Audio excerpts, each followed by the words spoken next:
Hi everybody, welcome to Primitive Seasons. Today we're going to be coloring the image of the daffodil. This is from a set by Flourishes called Signs of Spring. It has lots of nice images for the Easter and spring holidays. So let's get started. The first Copic marker I'm going to use is Y38. And what I'm going to do, I use a kind of a flicking motion, and I'm starting with the darkest color. Some people start with the light. It's up to you. I'm going into the very inside of the flower, and I'm going to be using like a flicking motion. Excuse me. Just laying down some color there on the inside of the leaves. As you can see, a lot of stamps will have darker areas that kind of indicate to you whether or not you should color heavier in those areas.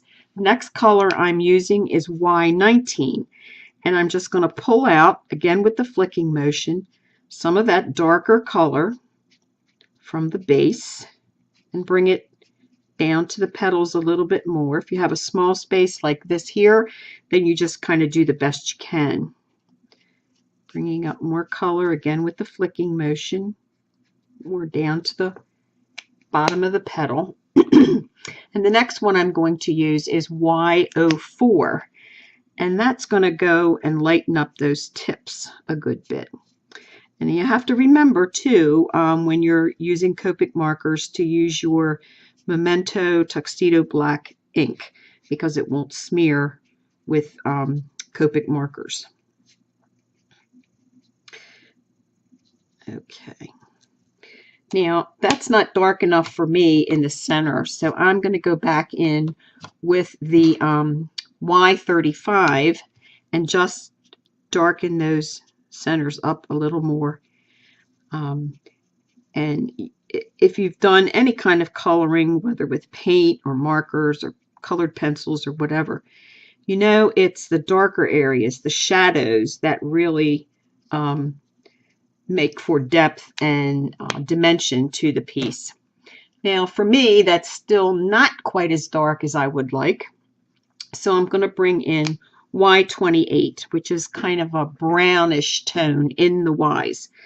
So I'm just going to add a little right into the petals of the flower and in the areas that are already darkened, and I'm going to flick that darker color on and use it to just get a little more depth in the center of the flower. Now I'm going to go back with the Y04 and kind of spread that up the petals slightly.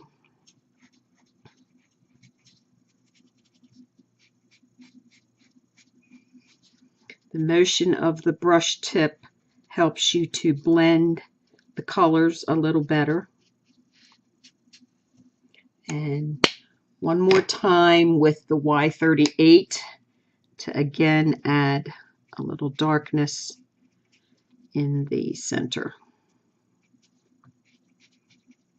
Now you can keep going back and adding color as much as you want. I'm pretty happy with that. So the next thing I'm going to do are the stems and leaves, and my lightest color that I'm starting with is YG03, and that's the lightest color, and I'm again using the flicking motion. The flicking motion helps you to lay down color without it feeling heavy or too solid. You know, you can, if you go outside the lines or you want to take off color, you can always use the zero marker, which is kind of a blender. I think of as an eraser. It helps you with getting color off where you don't want it. Now this is YG05, and thinking about the light source coming from this side of the paper, I'm putting the shadows on just the one side.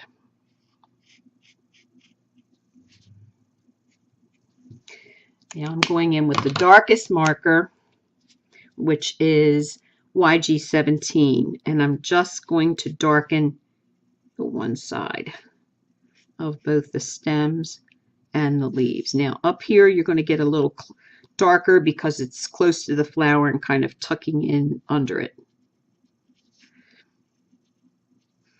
Now I'm not going to do too much. I might go back with the very lightest green to catch a few places where I kind of missed the color there. And I think we could do just a little darker on that stem. Not too much, not too heavy. Okay. Here's our finished daffodil. I hope you enjoyed the lesson. Please join me again for another video soon. And wherever you are, have a great day.